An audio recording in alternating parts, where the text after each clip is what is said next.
আসসালামু আলাইকুম। এই ভিডিওতে আমি আপনাদের উইন্ডোজ স্পিড আপ এবং এসএসডি বাইং গাইড এই টপিকের উপর আলোচনা করব। আপনারা এই ভিডিওর মাধ্যমে জানতে পারবেন যে আপনার যে উইন্ডোজটি আছে ল্যাপটপ বা ডেস্কটপে সেটি কিভাবে স্পিড আপ করবেন এবং প্রকৃত অর্থে ভালো মানের স্পিড পেতে হলে যে এসএসডি কেনা প্রয়োজন বা লাগানো প্রয়োজন, সেই এসএসডি কিনতে হলে আপনার কী জিনিসগুলো ফলো করতে হয়, কী জিনিস মনে রেখে এসএসডি কিনতে হয় সেই বিষয়টা নিয়েও আলোকপাত করব। তো চলুন শুরু করি।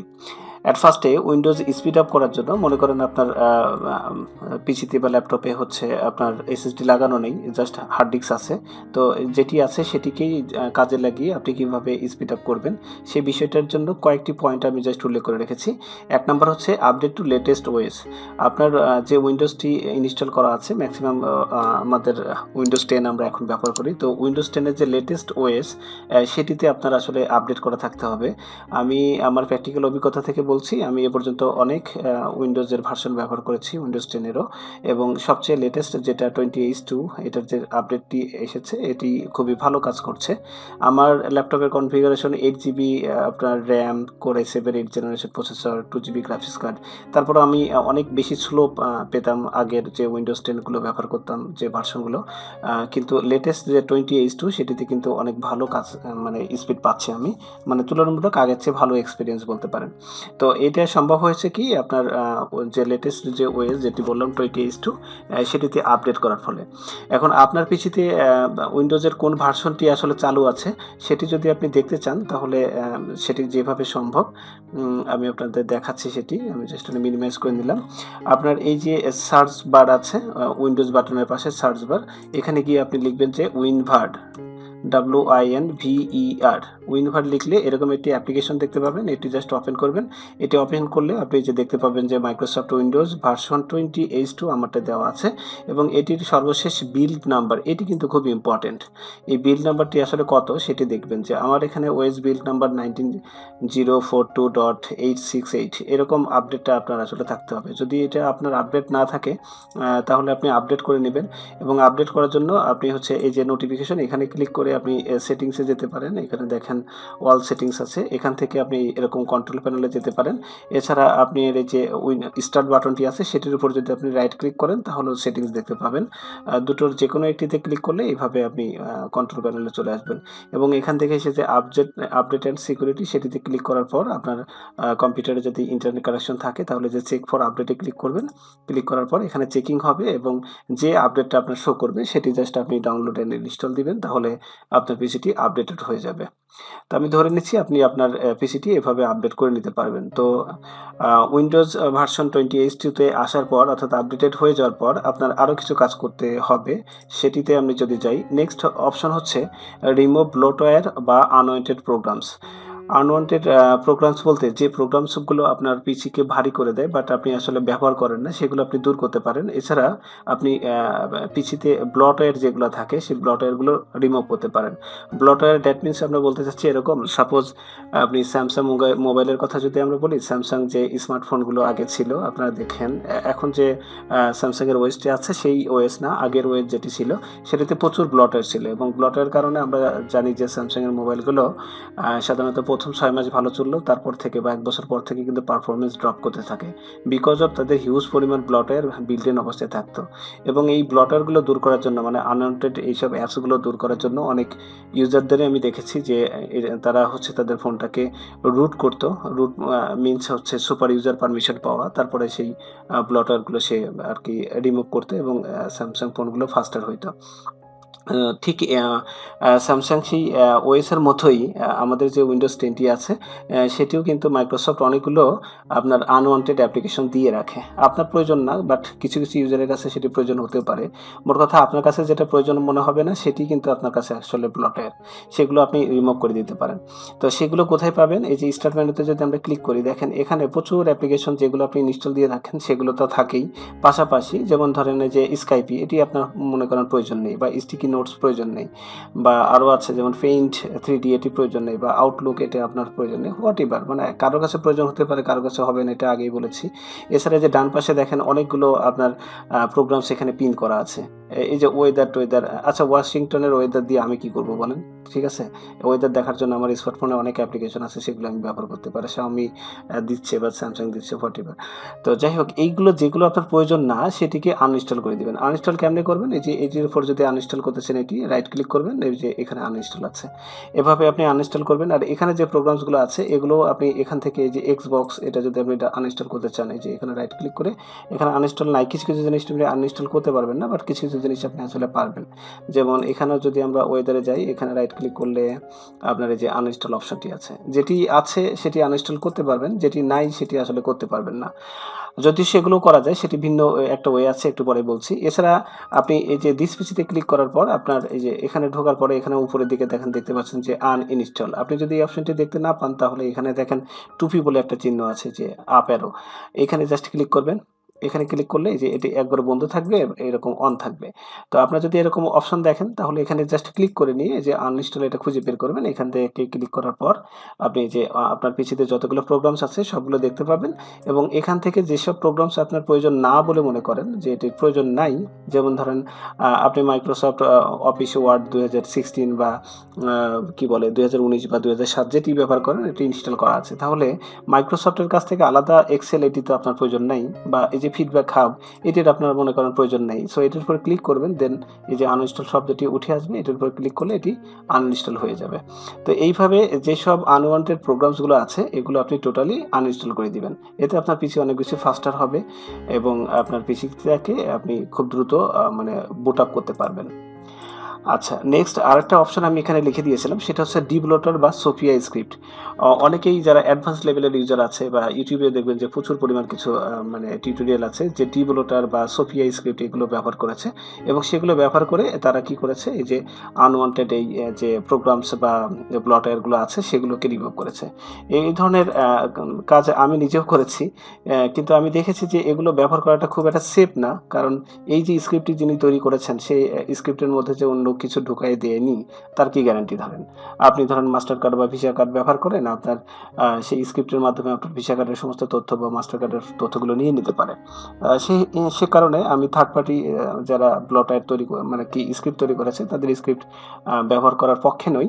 আপনি জাস্ট হচ্ছে যেভাবে আমি আনইনস্টল করা দেখালাম ওইভাবেই আপনি আনইনস্টল করে আপনার পিসিটাকে অনেক বেশি ফাস্টার করতে পারেন। আচ্ছা, তারপর আমি কেউ যদি স্ক্রিপ্ট ব্যবহার করতে চান তাহলে সেটি মানে ইন্টারনেটে ঘাটাঘাটি করলেই আপনি পেয়ে যাবেন। গিটহাবে আছে বা বিভিন্ন জায়গায় আপনার এই স্ক্রিপ্টগুলো আছে। এই স্ক্রিপ্টগুলো কীভাবে ব্যবহার করতে হয় আমি সেটি জাস্ট দেখাচ্ছি। যে সোফিয়া স্ক্রিপ্ট দেখতে পাচ্ছেন, এটার উপর জাস্ট ঢুকলাম আমি। ঢোকার পরে এখানে দেখেন এই যে বাম পাশে ফাইল, এই ফাইলের উপর ক্লিক করার পরে যে ওপেন উইন্ডোজ পাওয়ারশেল, এবং এটা জাস্ট যে অ্যাডমিনিস্ট্রেটর মোডে আপনার পাওয়ারশেলকে ওপেন করতে হয়। তারপরে বিভিন্ন মানে কমান্ড আপনি দেখবেন, আমি দেখিয়ে দিচ্ছি একটু। বিভিন্ন কমান্ড আপনি দেখতে পাবেন, সেখান থেকে সেই পার্টিকুলার কমান্ডগুলো দিয়ে এই যে সোফিয়া স্ক্রিপ্ট কিন্তু রান করছে, এবং এভাবে আপনি বিভিন্ন প্লটের কয়েকটা কমান্ড ইউজ করে কিন্তু মানে জাস্ট অটোমেটিক্যালি এখান থেকে আনইনস্টল করতে পারেন। বাট এই যে এইভাবে আনইনস্টল না করে আমি আপনাদেরকে বলছিলাম যে সরাসরি ম্যানুয়ালি আনইনস্টল করা, যেসব প্রোগ্রামসগুলো বা যেসব অ্যাপসগুলো আপনার প্রয়োজন নেই সেগুলো জাস্ট আনইনস্টল করে নেবেন, এতে আপনার পিসি অনেক বেশি ফাস্টার হবে। আচ্ছা, নেক্সট পয়েন্টে যদি আমরা যাই, তারপরে একটা ছিল হচ্ছে removed team file and clean cash. অনেক সময় দেখবেন যে আগে যারা উইন্ডোজ এক্সপি বা 7 ব্যবহার করতো তারা এই ধরনের কিছু অ্যাপ্লিকেশন ব্যবহার করতো, যেখানে ডাবল ক্লিক করে আর এই যে এরকম কিছু কাজ হয়, মানে সিএমডিতে কিছু কমান্ডের আসলে কার্যক্রম চলে, এবং এটি চালানোর জন্য মেন উপায় হচ্ছে এরকম ডাবল ক্লিক করলেও হয়, তবে বেটার হয় হচ্ছে রাইট ক্লিক করে রান অ্যাজ অ্যাডমিনিস্ট্রেটর মোডে মানে এটা চালানো। এতে করে কি হয় যে খুব দ্রুত এই ক্যাশগুলো ক্লিন হয় এবং খুব ভালোভাবে ক্লিন হয়। আচ্ছা, তো এই ধরনের একটি যদি আপনি চান যে এই ধরনের একটি অ্যাপ্লিকেশন আপনি নিজে তৈরি করে নেবেন, তাহলে আপনি এই যে নোটপ্যাড দেখতে পাচ্ছেন, এই নোটপ্যাডে এই কোডগুলো লিখতে হবে। কোন কোডগুলো আমি এখানে দেখাই দিচ্ছি, এবং ভিডিও ডেসক্রিপশনেও আমি এটা দিয়ে দেবো। এখানে যে কোডগুলো টোটাল দেওয়া আছে এগুলো সব কপি টু পেস্ট করবেন, ভিডিও ডেসক্রিপশনে যেটা দেখতে পাবেন সেটা কপি করে এই যে নিউ ডকুমেন্ট এটাতে যাবেন। যাওয়ার পরে আপনার কাজ হচ্ছে এই যে ফাইলে গিয়ে এই সেভ অ্যাজে ক্লিক করা। সেভ অ্যাজে ক্লিক করার পর আপনি এখানে যে কিছু একটা লিখে দিবেন, মনে করেন আপনি ধরেন চাচ্ছেন যে ক্লিন করা, তাই না? আপনি জাস্ট ক্লিন লিখে দিলাম, আমি একটা ক্লিন লিখে দিয়ে আপনি ক্লিন ডট, এখানে এই এক্সটেনশনটা খুব ইম্পর্টেন্ট, জাস্ট বিএটি জাস্ট লিখে দিবেন। এটা লিখে দিয়ে জাস্ট সেভে ক্লিক করবেন। এটা সেভে ক্লিক করলে দেখেন যে এখানে একটা ব্যাট ফাইল তৈরি হয়ে যাবে, যে ক্লিন ডট ব্যাট। হ্যাঁ, এটার উপর জাস্ট আপনি রাইট ক্লিক করে এখন যে রান এজ অ্যাডমিনিস্ট্রেটরে ক্লিক করবেন, তারপর এটা রান করবে। সো এটা এবং এটার কাজ কিন্তু সব সেম, এবং এই কোডগুলো কোথা থেকে পাবেন ভিডিও ডেসক্রিপশনে দিয়ে দেবো বলছি, এবং সেটি জাস্ট কপি করে আপনি কীভাবে একটা ব্যাট ফাইল বানাবেন। এর নামটা কোনো ফ্যাক্টর না, জাস্ট এক্সটেনশনটা অনেক বেশি ফ্যাক্টর। যখন সেভ এজে যাবেন তখন .bat লিখতে অবশ্যই ভুলবেন না, তাহলে তা না হলে কিন্তু এই অ্যাপ্লিকেশনটি তৈরি হবে না। সো আমি যে কাজটি করি, আমি পিসি ওপেন করার পর একবার জাস্ট রিফ্রেশ করে নিই, তারপরে এটি জাস্ট রান করে দিই। আমি পিসি যখনই ওপেন করি একেবারে শুরুতেই জাস্ট কয়েকবার এটা করে দিই, এতে করে আমার পিসি অনেক বেশি ভালো রেসপন্স করে আমি দেখেছি। সো এই পয়েন্টটিও গেল, এটি আপনার করে নেবেন। নেক্সট হচ্ছে লিমিট স্টার্ট আপ। আপনি পিসিটি ওপেন করার সাথে সাথে কিছু মানে প্রোগ্রামস যেগুলো অটোমেটিক্যালি আপনার পিসির উইন্ডোজ ওপেন হওয়ার সাথে সাথে তারাও ওপেন হয়ে যায়, এটাকে আমরা বলি হচ্ছে স্টার্ট আপ প্রোগ্রামস। তো সেই স্টার্ট আপ প্রোগ্রামস আপনি লিমিটেড করে দিতে পারেন। ফর এক্সাম্পল হচ্ছে মনে করেন আপনি বিজয় ইনস্টল দিয়েছেন, আইডিএম ইনস্টল দিয়েছেন, বা টরেন্ট ইনস্টল দিয়েছেন, বিভিন্ন ধরনের অ্যাপ্লিকেশন। এখানে দেখতে পাচ্ছেন যে আমি যখন পিসি ওপেন করি তখন আমার জুম, তারপরে যে আইডিএম মানে ইন্টারনেট ডাউনলোড ম্যানেজার, তারপরে বিজয়, এছাড়া আমার যে কিছু গ্রাফিক্সের জিনিসপত্র, ব্লুটুথ ইত্যাদি ইত্যাদি অনেক কিছু এখানে বাই ডিফল্ট এগুলো ব্যাকগ্রাউন্ডে আসলে চালু হয়ে যায়। আরও অনেক অ্যাপ্লিকেশন থাকতে পারে। তো আপনি চাচ্ছেন না যে আপনার উইন্ডোজ জাস্ট ওপেন হওয়ার সাথে সাথে এগুলো চালু হয়ে যাক বা এগুলো ওপেন হোক। আপনার প্রয়োজন হলে এটা ওপেন করবেন, না হলে না করবেন, এরকম একটা ব্যাপার। তো সেটি করতে হলে জাস্ট আপনার এই যে উইন্ডোজ কি যেটি আছে, এই যে এরকম একটা চিহ্ন আপনার কিবোর্ডে আছে, সেটা এবং আর একসাথে চাপবেন। চাপলে আপনার এই যে রান চলে আসবে, এখানে গিয়ে লিখবেন হচ্ছে ms config লিখে আপনি ওকেতে যদি ক্লিক করেন তাহলে আপনি এরকম একটি অপশন দেখতে পাবেন, এবং সেখান থেকে যে স্টার্টআপে ক্লিক করবেন। স্টার্টআপ ট্যাবে ক্লিক করার পর এখানে দেখেন লেখা আছে ওপেন টাস্ক ম্যানেজার, এটিতে জাস্ট আমরা ক্লিক করব। এখানে দেখেন যেসব টাস্কগুলো আছে এগুলোর স্ট্যাটাস আপনি দেখতে পাচ্ছেন। আমি ম্যাক্সিমামই ডিসেবল করে রেখেছি আমার উইন্ডোজটি মানে ফাস্টারলি বুট আপ হওয়ার জন্য। তো আপনি যে কাজটি করবেন, এই যে এখানে জাস্ট এটি থাকবে হচ্ছে ইনেবল অবস্থায়, এই যে এরকম স্ট্যাটাস থাকবে। জাস্ট আপনি এটির উপর সিলেক্ট করবেন এবং এখানে ডিজেবলে ক্লিক করবেন, এবং স্ট্যাটাস যদি আপনি ডিজেবল দেখেন তাহলে মানে হচ্ছে উইন্ডোজ ওপেন হওয়ার সাথে সাথে এই অ্যাপ্লিকেশনটি ব্যাকগ্রাউন্ডে চালু হবে না। বাট এইটা দেখেন যে যেটি এখানে দেওয়া আছে এটি কিন্তু ইনেবল দেওয়া আছে, সো আমি এটা ডিজেবল করে দিলাম। সো এটিও কিন্তু আর এখন চালু হবে না। একইভাবে স্কাইপি, এটি ডিজেবল আগে থেকে আছে। রিয়েলটেক এইচডিও, এটা আমি রাখতে চাইছি কিনা, হ্যাঁ আমি চাচ্ছি এটা থাকুক, এটাও থাকুক। তারপরে যে বাদ বাকিগুলো আমি ডিজেবল করে রেখেছি, এবং বিজয়টাকে আমি চাচ্ছি যে এটাও আমার পিসি ওপেন হওয়ার সাথে সাথে এটাও চালু হয়ে যাক। তো যদি আপনি এটা না চান তাহলে এটি সিলেক্ট করে জাস্ট ডিজেবল করে দিবেন। এভাবে আপনি অ্যাপ্লিকেশনগুলো আপনি হচ্ছে করে দিতে পারেন, কি বলে ডিজেবল করে দিতে পারেন। এতে আপনার পিসিটা আরও দ্রুত বুট আপ হবে, মানে দ্রুত ওপেন হয়ে যাবে। তো এই গেল অপশন। আচ্ছা, এখন এই যে কাজগুলো করলাম, এই কাজগুলো করে কিন্তু খুব বেশি হাই পারফরমেন্স আপনি আসলে পাবেন না। আপনার পিসি যদি আগে 2 মিনিট বা 2.5 মিনিটে ওপেন হতো, এখন এই কাজগুলো করার ফলে হয়তো আপনার 50 থেকে 1 মিনিটের মধ্যে, 50 সেকেন্ড থেকে 1 মিনিটের মধ্যে এটি ওপেন হবে। কিন্তু আপনি যদি চান আরও মানে কি বলে খুবই দ্রুত মানে বুট আপ হবে, বা খুব দ্রুত আপনি স্পিড আপ করবেন বা স্পিড পাবেন, অর্থাৎ আপনি যে দিস পিসিতে ক্লিক করার সাথে সাথে এটি খুলে যাবে, যে কোনো জিনিস বা অনেকগুলো গেম আপনি ইনস্টল করেছেন, জাস্ট ক্লিক করবেন কি সেগুলো লোড হয়ে যাবে, এরকম যদি উড়াধরা স্পিডে আপনি পেতে চান, তাহলে এই হার্ড ডিস্কের মায়া ত্যাগ করে আপনাকে একটা এসএসডি কিনতে হবে। মায়া ত্যাগ করে ঠিক বলছি না, মানে হার্ড ডিস্কও থাকতে পারে, পাশাপাশি আপনার একটা এসএসডি লাগবে। অর্থাৎ আপনার পিসিতে বিল্ট ইন যে হার্ড ডিস্কটি আছে সেটিও থাকবে, বাট পাশাপাশি একটা এসএসডি যদি আপনি লাগিয়ে নেন কিনে, সেই এসএসডিতে যদি আপনি উইন্ডোজ ইনস্টল দেন এবং অন্যান্য যে প্রোগ্রামস, গেমস যা আছে সব কিছু যদি এসএসডিতে আপনার ইনস্টল করা থাকে, তাহলে আপনি সুপার ডুপার স্পিড পাবেন। তো সেই এসএসডি সম্পর্কে আমি এখন আপনাদের বলবো। তার আগে আপনি আপনাদের দেখাতে চাই যে আপনার হার্ড ডিস্ক যেটি আছে সেটি চেঞ্জ করে, বা সেটির মানে থাকা অবস্থায় আপনি আরটি এসএসডি কেন কিনবেন, এসএসডির মধ্যে এমন কি আহামরি জিনিস আছে সেটি আমরা দেখতে চাই। এসএসডি এর মধ্যে সবচেয়ে বড় জিনিস আছে, সেটা হলো স্পিড। সেই স্পিডটা কেমন একটু আমরা জাস্ট যদি পরিমাপ করি, এখানে দেখতে পাচ্ছেন যে ক্রিস্টাল ডিস্ক মার্ক বলে একটা সফটওয়্যার আমি জাস্ট ইনস্টল করে রেখেছি। এটার কাজ হচ্ছে এটির মাধ্যমে আপনি আপনার হার্ড ডিস্ক বা এসএসডি যেটি আপনার লাগানো থাকুক না কেন, সেটার সিকুয়েন্সিয়াল রিড এবং রাইট স্পিড আপনি আসলে পরিমাপ করে দেখতে পারেন যে কি অবস্থায় আছে। যেমন আমার ল্যাপটপে যে এসএসডি মানে এইচডিডি মানে হার্ড ডিস্কটি লাগানো আছে, সেটির রিড স্পিড কত 129, রাইট স্পিড কত 108 108।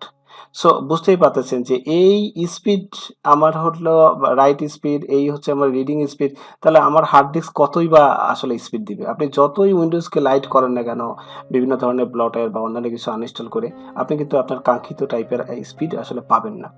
কেন পাবেন না? আপনার স্পিড দরকার হলো আরো বেশি। মনে করেন 1500 এমবিপিএস রিড স্পিড হবে, 2000 এমবিপিএস আপনার রাইট স্পিড হবে।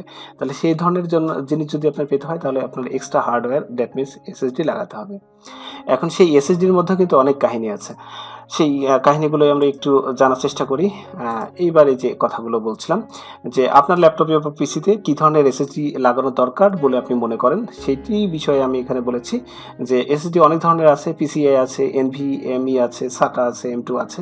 তো এগুলোর মধ্যে আসলে কোনটি আপনি লাগাবেন, কোনটি আপনার কেনা দরকার, সেই বিষয়টি আপনাকে এখন বিস্তারিত আমি বলছি। আর আরেকটা জিনিস হচ্ছে যে ল্যাপটপ কেনার সময় আপনার কী জিনিস দেখতে হবে। ল্যাপটপ কেনার সময় অবশ্যই প্রসেসর দেখতে হবে। আমার দৃষ্টিতে মিনিমাম Core i3 হওয়া উচিত। Core i5 হলে আরও ভালো, 7 হলে তো কথাই নেই। কিন্তু র্যাম আপনার হলো অ্যাটলিস্ট 8 GB হওয়া দরকার। 4 GB হলেও চলে, বাট অবশ্যই আপনার পিছিতে একটা এসএসডি থাকতেই হবে। শুধু হার্ড ডিস্ক দেখে এখন আর ল্যাপটপ কিনবেন না, বা যদি কিনেও ফেলেন তাহলে পরবর্তীতে আপনি আলাদা করে একটা এসএসডি লাগাই নেবেন। তাহলে আপনি আপনার মানে যে স্বপ্নের স্পিড সেটি আসলে পাবেন। এবার ফিরে আসি যে আসলে ইয়েটা কেমন হয়। আমরা একটু প্রেজেন্টেশনে যদি যাই, তো আমরা যদি একটা মাদারবোর্ডের কথা কল্পনা করি, যেখানে আমরা এসএসডিটা লাগাবো, এখানে ডেস্কটপের বা পিসির হলো মাদারবোর্ড দেখতে পাচ্ছেন, একই ধরনের ইন্টারফেস আসলে আপনি ল্যাপটপও দেখতে পাবেন। এখানে বেশ কিছু পয়েন্ট এখানে উল্লেখ করা আছে। দেখেন 1 নম্বরে আছে সিপিইউ সকেট, 2 নম্বরে চিপসেটিতে কোথায় কি থাকে। এর মধ্যে আমি একবারে চলে যাব 6 নম্বর পয়েন্ট। 6 নম্বর পয়েন্ট যেটা হচ্ছে M2 কানেক্টর। এই যে দেখেন 6 নম্বর পয়েন্ট, এখানে যে পয়েন্টটি দেখতে পাচ্ছেন এটি হচ্ছে M.2 কানেক্টর। সো M.2 কানেক্টরে আসলে M.2 এসএসডি লাগানো যায়। আচ্ছা, সেসব বিষয়ে যাচ্ছি। আরেকটা জিনিস এখানে দেখে রাখেন যে PCLI এই একটা স্লট আছে, এখানেও কিন্তু এসএসডি লাগানো যায়। আর আরেকটা হচ্ছে যে এই যে হার্ড ডিস্ক যেখানে আমাদের লাগানো থাকে, সেই হার্ড ডিস্কটি মানে যেখানে লাগানো থাকে সেখানেও কিন্তু এসএসডি লাগানো যায়। এছাড়া আমাদের যে ডিভিডি রাইটার যেখানে আমরা লাগিয়ে রাখি, সেখানেও কিন্তু এসএসডি লাগানো যায়। এখন তাহলে আমরা এসএসডির কিছু প্রকারভেদ সম্পর্কে জানবো, যে আসলে এসএসডি কি ধরনের হয়, কোনটা কি রকম। তো এখানে আমি 4 প্রকারের এসএসডি উল্লেখ করেছি। একটা হচ্ছে, প্রথম নাম্বার হচ্ছে সাটা এসএসডি। এটা সাটা এসএসডি 2 অথবা 3ও আছে। আগে ছিল 2, এখন বর্তমানে সাটা এসএসডি 3টাই বেশি মার্কেটে পাওয়া যায়, এবং এটির 2টা প্রকার আছে। একটা হচ্ছে M.2 সাটা 3, আর একটা হচ্ছে 2.5 ইঞ্চি। আর একটা হচ্ছে M.2 NVMe PCI 3.0, M.2 M.2 NVMe PCI 4। আচ্ছা, PCI Express 4, যাই হোক, এগুলো এখন আসলে এত বুঝবেন না, পরের পেজে গেলে আসলে সহজে বুঝে যাবেন। এইবার চলে আসেন যে সাটা এসএসডি কি জিনিস, সেটা আরো ভালো করে বুঝি। এখানে যে চিত্রটি দেখতে পাচ্ছেন, এটা হলো সাটা এসএসডি। দেখেন লেখাও আছে সলিড স্টেট ড্রাইভ সাটা এসএসডি। এই সাটা এসএসডিটা কি? এটি হচ্ছে 2.5 ইঞ্চি টাইপের। 2.5 ইঞ্চি বলতে এই যে এই সাইজটাকে 2.5 ইঞ্চি সাইজ বলা হয়। তো এই 2.5 ইঞ্চি সাইজের এসএসডির যদি আপনি স্পিডটা ক্যালকুলেশন করেন, এই বাম পাশে দেখতে পাচ্ছেন হার্ড ডিস্কের মানে সাটা হার্ড ডিস্কের যে ইয়েটা আপনার হচ্ছে স্পিডটা, সেটি যে আমার পিসিতে যেমন দেখলেন 170 বা 174, এর মধ্যে আসলে এটি লিমিটেড থাকে। আর যদি আপনি এই 2.5 ইঞ্চি সাইজের একটা এসএসডি লাগাই দেন, তাহলে আপনার সিকোয়েন্সিয়াল রিড এবং রাইট স্পিড দেখেন 553 বা 532 এরকম করে পাচ্ছেন। দ্যাট মিনস হচ্ছে এখানে যা পাচ্ছেন তার তুলনায় প্রায় 5 টাইমস বেশি পাচ্ছেন। অর্থাৎ আপনার পিসি বর্তমানে যদি হার্ড ডিস্কে ওপেন হতে আপনার 1.5-2 মিনিট লাগে, তাহলে এখানে আপনার সেটি 5 গুণ কম সময় লাগবে। আবার মনে করেন যে আপনি এখানে যে স্পিডটা পাচ্ছেন, তার চাইতে এসএসডি লাগালে আপনি 5 গুণ বেশি স্পিড পাবেন। সেটি কেমন বেশি স্পিড পাবেন সেটি সম্পর্কে নিচে আমি আসলে বলে দিয়েছি, যে SATA 2 যদি আপনি এসএসডি লাগান এই সাইজেরই, অর্থাৎ 2.5 ইঞ্চি সাইজের, তাহলে আপনি স্পিড পাবেন 3 Gbps। এটি আসলে লেখা থাকে টেকনিক্যালি, কিন্তু আসলে ম্যাথমেটিক্যালি বা বাস্তবে আপনি আসলে কম পাবেন। যাই হোক, সেটা পরে যাচ্ছি। SATA 3 যদি এসএসডি আপনি লাগান, তাহলে আপনি 6 Gbps পর্যন্ত আসলে স্পিড পাবেন, এবং আসলে অ্যাকচুয়ালি মানে আমরা পাবো হচ্ছে 600 Mbps। এখানে আমি বলে দিয়েছি যে 6 Gbps লেখা থাকলেও বাস্তবে কিন্তু এটা মানে মেগাবাইটের হিসাবে 600 মেগাবাইট বা 750 মেগাবাইট, 600 মেগাবাইটই আসলে পাওয়া যায়। এর চেয়ে বেশি আশা করা যায় না। দেখেন এখানে 600 মেগাবাইট, এর যে 553 দেখতে পাচ্ছেন, অলমোস্ট কাছাকাছি। 600কে ইনক্রিজ করে খুব একটা দেখা যায় না। তার মানে হচ্ছে আপনি যদি 2.5 ইঞ্চি সাইজের এরকম একটা এসএসডি লাগাই নেন, আপনার পিসিতে আগে পেতেন 175 মেগাবাইট স্পিড, আর এখানে এখন পাবেন হলো 600 মেগাবাইটের মতো স্পিড, অর্থাৎ আপনি হার্ড ডিস্কের তুলনায় 5 টাইমস ফাস্টার আপনার পিসিটি হবে। এখন কথা হচ্ছে এই যে হার্ড ডিস্কটি এটি লাগাতে গেলে, এই SATA এসএসডি লাগাতে গেলে আপনি কোথায় লাগাবেন হচ্ছে আপনার ল্যাপটপ যদি হয় তাহলে আপনার যে হার্ড ডিস্কটি লাগানো আছে সেই হার্ড ডিস্কের ওই জায়গাটা সরাই দিয়ে, হার্ড ডিস্কে সরাই দিয়ে ওখানে বসিয়ে দিতে পারেন, তাহলে একবারে কানেক্টেড হয়ে যাবে। আবার যদি মনে করেন যে হার্ড ডিস্কটি আছে থাকুক, এর পাশাপাশি আমি আসলে এই মানে SATA এসএসডি লাগাবো, তাহলে আপনার ল্যাপটপে যে ডিভিডি রাইটার ডান সাইডে আছে সেটি খুলে ফেলে দিয়ে সেখানে লাগাতে হবে। বাট সেখানে লাগাতে গেলে সেখানে তো আসলে ইন্টারফেসটি ওরকম না, এই জন্য আপনাকে একটা ক্যাডি কিনতে হবে, এবং ক্যাডিটা আপনার 400 থেকে 500 টাকা দাম নিবে বিভিন্ন কম্পিউটার দোকান। সেখানে ক্যাডিতে এই SATA এসএসডি সেট করে নিয়ে আপনার ডিভিডি রাইটার খুলে ফেলে এটা ঢুকাই দিতে হবে, তাহলে আপনি আপনার পিসিতে এসএসডিও পাবেন, আবার হচ্ছে হার্ড ডিস্কটাও পাবেন। এসএসডিতে আপনি উইন্ডোজ ইনস্টল করে রাখবেন, অন্যান্য প্রোগ্রামস ইনস্টল করবেন, বাট হার্ড ডিস্ক আপনার জাস্ট নর্মাল একটা মেমোরি কার্ড টাইপের অর্থাৎ স্টোরেজ টাইপের মতো কাজ করবে, সেখানে আপনি বিভিন্ন ফাইলস রেখে দিবেন, অডিও ভিডিও ইত্যাদি ইত্যাদি। আচ্ছা, এইগুলো ব্যাপার। এবং এই ধরনের 2.5 ইঞ্চি সাইজে যদি আপনি এসএসডি লাগান তাহলে আপনার পিসি মানে বুট আপ হতে অর্থাৎ ওপেন হতে 0 থেকে একেবারে 16 সেকেন্ড মতো সময় লাগবে, বা আপনার 16 থেকে 20 সেকেন্ডের মধ্যে হয়, এবং মুহূর্তের মধ্যে যে কোনো ধরনের বড় বড় গেম লোড হয়ে যাবে। তো নেক্সট আসি যে M.2 মার্কেটে অনেকেই আপনার এসএসডি লাগাতে গেলে শুরুতে বলে যে আমি ওইরকম 2.5 ইঞ্চি সাইজের নিব না, আমাকে M.2 এসএসডি লাগাই দেন। সবার মুখে একটা কমন ওয়ার্ড, সেটা হলো M.2 এসএসডি লাগাই দেন। কিন্তু এখানে আপনার খুব ভালো করে বোঝার ব্যাপার আছে, M.2 হচ্ছে একটা ফর্ম ফ্যাক্টর। আমি আবার বলছি, M.2 হচ্ছে ফর্ম ফ্যাক্টর অর্থাৎ একটা রূপ, কিন্তু M.2 বিলংস করে হয় SATA না হয় NVMe। আমি আবার বলে দিচ্ছি, এখানে দেখেন ভালো করে বলা আছে M.2 drives are not another protocol, এটা কিন্তু আলাদা কোনো প্রোটোকল না, এটা জাস্ট একটা ফর্ম ফ্যাক্টর। এবং এই আলাদা প্রোটোকল নয়, আলাদা প্রোটোকল তাহলে কারা কারা, NVMe অথবা SATA। তো SATA হার্ড ডিস্ক একটা প্রোটোকল, সেটা আমরা অলরেডি ব্যবহার করি। SATA যদি এসএসডি নেন তাহলে সেটিও কিন্তু হলো এসএসডি, একটু আগে আমরা দেখালাম SATA এসএসডি যে এরকম স্পিড পান সেরকম স্পিডটা M.2 SATA এসএসডি কিনলেও আপনি পাবেন। মোট কথা 2.5 ইঞ্চি সাইজের এসএসডি লাগালে আপনি যে স্পিড পাবেন M.2 SATA 3 এসএসডি লাগালেও একই স্পিডই পাবেন। এখন এই রকম ইন্টারফেস দেখে আপনি ভেবে নিয়েন না যে এই জিনিসে মনে হয় ব্যাপক স্পিড, আসলে কিন্তু তা না, ঠিক আছে। এবং M.2 এসএসডি বোঝার জন্য আপনি এটা কোন ধরনের এসএসডি সেটি বোঝার জন্য আপনি এই যে বাম পাশের পিনগুলো গুনে দেখতে পারেন, এখানে আছে 6টা পিন এবং ডান পাশে আছে 5টা পিন, এবং এই শেপ যদি আপনি দেখতে পান তাহলে আপনি বুঝবেন যে এটা M.2 SSD but SATA 3 SSD. এবং SATA 3 এসএসডি হলেই সেটা 2.5 ইঞ্চির হোক আর M.2 হোক, আপনি কিন্তু স্পিডটা ওই যে আগের মতোই 6 Gbps, দ্যাট মিনস 550 মেগাবাইট বা 600 মেগাবাইট রাইট স্পিড, বা মানে 500 থেকে 600 মেগাবাইট আপনার রাইট স্পিড পাবেন। এবং ঠিক আগের মতোই অর্থাৎ 2.5 ইঞ্চির এসএসডি লাগালেও যেরকম স্পিড পাবেন, এই M.2 মানে SATA 3 এসএসডি লাগালেও একই স্পিডই পাবেন আপনি। আশা করি বিষয়টা ক্লিয়ার হয়েছে। অর্থাৎ এখন কথা হচ্ছে যে তাহলে আমি কোনটা লাগাবো, ওই 2.5 ইঞ্চি সাইজের এসএসডি লাগাবো নাকি M.2 এইটা লাগাবো। আচ্ছা, এখন কথা এইটা বুঝতে হলে আপনার ল্যাপটপটি খুলতে হবে বা আপনার ডেস্কটপটি খুলতে হবে। আপনার যে M.2 কানেক্টর, একটু আগে দেখিয়েছিলাম যে M.2 কানেক্টর কেমন, ওই M.2 কানেক্টরের ওখানে আপনার ইন্টারফেসটি লেখা থাকে যে এটি NVMe interface, NVMe PCIe interface, নাকি ওখানে SATA 3 ইন্টারফেস। SATA 3 ইন্টারফেস হলে আপনাকে ওই জাস্ট কিছু করার নেই, এটাই লাগাতে হবে। বাট ওখানে যদি NVMe PCIe ইন্টারফেস থাকে M.2 কানেক্টরে, তাহলে আপনি জাস্ট এই যে পরের যে স্লাইডটা যাব সেটি লাগাবেন, তাহলে অনেক বেশি স্পিড পাবেন। আর ম্যাক্সিমাম ক্ষেত্রে আমি রিকমেন্ড করব M.2 SATA 3 এইভাবে এসএসডি না কিনে, এই না লাগাইয়ে আপনি ওই যে 2.5 ইঞ্চিটা লাগাতে পারেন। আর M.2 যদি আপনার কানেক্টর বা পোর্ট থাকে তাহলে আপনি SATA 3 না লাগিয়ে আপনি অবশ্যই NVMe লাগাবেন। সেই বিষয়টি একটু পরেই যাচ্ছি। চলে আসলাম সেই জিনিসটা, M.2 NVMe অর্থাৎ M.2 হচ্ছে ফর্ম ফ্যাক্টর, তার হচ্ছে দুইটা প্রোটোকল আছে, একটা হলো SATA 3 প্রোটোকল আর একটা হচ্ছে হলো NVMe মানে PCIe প্রোটোকল। তো আপনি M.2 মানে জাস্ট দোকানে গিয়ে বললেন যে আমাকে M.2 SSD দেন, তো তো আপনাকে যদি এসএসডি মানে সাটা এসএসডি দেয় M.2, তাহলে সেটি আপনি নেবেন না। আপনি বলবেন যে আমাকে M.2 NVMe মানে এসএসডিটা দেন। তো এখন NVMe এর আবার দুইটা অপশন আছে, একটা হচ্ছে PCIe 3.0 আর একটা হচ্ছে PCIe 4.0। যা 4.0 আমরা একটু পরেই পড়বো বা দেখব। PCIe 3.0 যেটি আছে সেটির সম্পর্কে যদি আমরা বলি, এটার দেখেন রাইট সাইডে চিনবেন কিভাবে দেখেন। আগে আমরা M.2 SATA 3 যে মানে এসএসডিটা দেখছিলাম, সেটির বাম পাশে 6টি পিন ছিল, ডান পাশে 5টা পিন ছিল, আর মাঝখানে কিছু ছিল।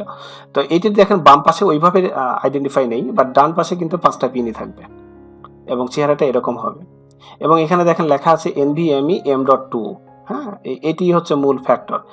এইভাবে যদি আপনি দেখেন তাহলে বুঝবেন যে এই জিনিসটা ভালো। আচ্ছা, ভালো বলতে কেমন ভালো দেখেন, NVMe মানে M.2 NVMe PCIe জেনারেশন 3 যদি আপনি এসএসডি লাগান, যে M.2ই কিন্তু, তাহলে আপনি সিকুয়েন্সিয়াল স্পিড কত পাচ্ছেন, রাইট স্পিড বা রিড স্পিড পাচ্ছেন হচ্ছে 3500 মেগাবাইট, আর রাইট স্পিড পাচ্ছেন 3200 মেগাবাইট। আচ্ছা, একটু আগে আমরা SATA 3 M.2তে দেখেছিলাম যে 550 বা 600-র মতো আপনার রিড রাইট স্পিড পাওয়া যায়, বাট এখানে দেখেন যে 3500 মানে রিড রাইট স্পিড পাওয়া যাচ্ছে। তার মানে আপনি বুঝতেই পারছেন যে কত গুণ ফাস্টার ওইটার তুলনায়। তাহলে এটা অনেক বেশি আপনার হচ্ছে স্পিড আপনার পিসিতে দিবে, অনেক বেশি। অর্থাৎ হার্ড ডিস্কের তুলনায় যদি M.2 বা SATA 3 এসএসডি যেগুলো, সেটা যদি 5 টাইমস ফাস্টার হয়, তাহলে ওই SATA 3 বা RINC বা M.2 যে SATA 2 যে এসএসডিগুলো ছিল, তাদের তুলনায় এই যে NVMe PCIe 3.0 এসএসডিগুলো আরও 5 গুণ বেশি ফাস্টার।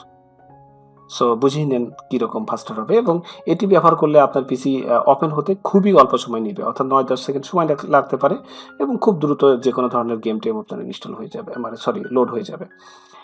তো নেক্সট আমরা যাই, এটি হচ্ছে সবচেয়ে লেটেস্ট M.2 NVMe, সবই ঠিক, অর্থাৎ ভার্সন আগেটা ছিল 3, এটা হলো 4। তো এটি যদি আপনি ব্যবহার করেন তাহলে আপনি স্পিড আরও বেশি পাচ্ছেন। অর্থাৎ আমরা PCI 3 ভার্সনে আমরা পাচ্ছিলাম M.2-তে আপনার 3500 Mbps, বাট এটাতে তার চেয়েও ডবল, দেখেন 7000 Mbps। অর্থাৎ আগেরটায় পাচ্ছিলাম আমরা 2500 বা 3000, এখানে আপনার 5 থেকে 6000 রাইট স্পিড পাচ্ছেন। এবং এটি ডেফিনেটলি আগের যে PCI 3.0 ভার্সনটি ছিল তার চেয়ে ডাবল আরও বেশি স্পিড দিবে। তো এখন আসেন টাকার পয়সার ব্যাপারে, কোনটা কিরকম দাম।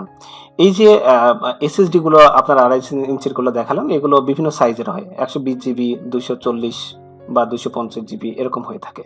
তো এগুলো আপনার 120 জিবি যেটা, সেটা হচ্ছে 1800 থেকে 2300-2500-র মধ্যে পেয়ে যাবেন।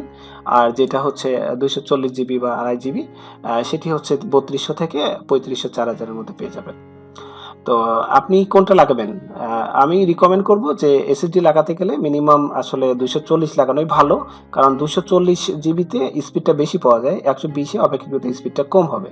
এটি আপনি টাইমস টু টাইম আসলে পরবর্তীতে আরও ভালো করে বুঝতে পারবেন। আপনার এসএসডি যখন আরও বেশি পুরাতন হবে, দেখবেন যে স্পিড একটু ড্রপ করবে 120-এ, বাট 240-এ স্পিডটা অনেক বেশি ভালোভাবে থাকবে। তারপরেও যদি টাকা খুব কম হয় তাহলে 120 লাগালেও আপনার আসলে ভালোই হবে, খারাপ হবে না। অর্থাৎ হার্ড ডিস্কের তুলনায় তো আসলে আপনি 5 টাইমস ফাস্টার পাচ্ছেন। নেক্সট হচ্ছে, এটাতে তো একই জিনিস বললাম, জাস্ট ফর্ম ফ্যাক্টরটা আলাদা, চেহারাটা আলাদা, বাট স্পিড কিন্তু সেম। বাট M.2 SATA 3-র পরিবর্তে যখনই M.2 NVMe-তে আসবেন তখন কিন্তু অনেক বেশি স্পিড পাচ্ছেন, এবং এই ধরনের যে এসএসডিগুলো সেটি কিনতে গেলে আপনার 5500 থেকে আপনার 6000-7000 টাকার মতো খরচ হবে, ডিপেন্ড করা হচ্ছে এই জিবির উপর। আপনি 240 যদি নেন তাহলে 5500 থেকে 6000 টাকার মতো দাম পড়বে। আর আপনি যদি 240-এর উপরে, যেমন 500 জিবি আছে, 700 বা 1000 জিবি আছে, এরকম যদি নেন তাহলে আরও বেশি পড়বে। আর যদি 120 জিবি নেন তাহলে একটু দাম কম পড়বে, তারপরেও সেটা 3500 থেকে 4000 টাকার মতো দাম দিবে, বিকজ অফ এই NVMe প্রোটোকল থাকার কারণে। বাট এই M.2 যদি SATA 3 কেনেন তাহলে কিন্তু দাম ওই যে আগের মতোই পড়বে, অর্থাৎ 1800 থেকে 2500-এর মধ্যে, 120 জিবির জন্য বলছি। একইভাবে M.2 NVMe PCIe 4.0 যদি আপনি কেনেন তাহলে বুঝতেই পারছেন টাকাটা একটু বেশি লাগবে, কিন্তু স্পিড পাবেন একেবারে টপ মোস্ট। ঠিক আছে? তো আপনার যদি টাকা পয়সার প্রবলেম না থাকে এবং আপনার হার্ডওয়্যার যদি, অর্থাৎ মাদারবোর্ড যদি এই ভার্সনটি সাপোর্ট করে, তো ডেফিনেটলি এটি কিনে নেবেন। তাহলে আপনার অন্তত 10 বছর স্পিড নিয়ে কোনো টেনশন করা লাগবে না। ঠিক আছে? কম্পিউটারে জাস্ট পাওয়ার বাটনে মানে একটা টিপ দিবেন, কি অন্যদিকে তাকাতে তাকাতে, ঘুরে ফিরে এদিকে স্ক্রিনে তাকাতে তাকাতে দেখবেন আপনার পিসি আসলে বুট আপ হয়ে গেছে। তো এই ছিল আপনার উইন্ডোজকে কিভাবে আপনি মানে স্পিড আপ করবেন, এবং সত্যিকার অর্থে একেবারে উড়াধরা স্পিড যদি আপনি পেতে চান তাহলে এসএসডি কিনতে হবে, এবং এসএসডি কেনার ক্ষেত্রে কি কি বিষয় মাথায় রাখবেন সে বিষয়ে আশা করি আপনাদেরকে পরিপূর্ণভাবে ধারণা দিতে পেরেছি। এরপরও যদি আপনাদের কোনো কোশ্চেন থাকে তাহলে কমেন্ট সেকশনে অবশ্যই জানাবেন, এবং আমার ভিডিওটি ভালো লাগলে লাইক দিয়ে আরও 5 জনকে দেখার সুযোগ করে দিবেন, এবং শেয়ার করা বা সাবস্ক্রাইব করা যেটা বলে আর কি, সেগুলো চাইলে করতে পারেন। থ্যাংক ইউ, আল্লাহ হাফেজ।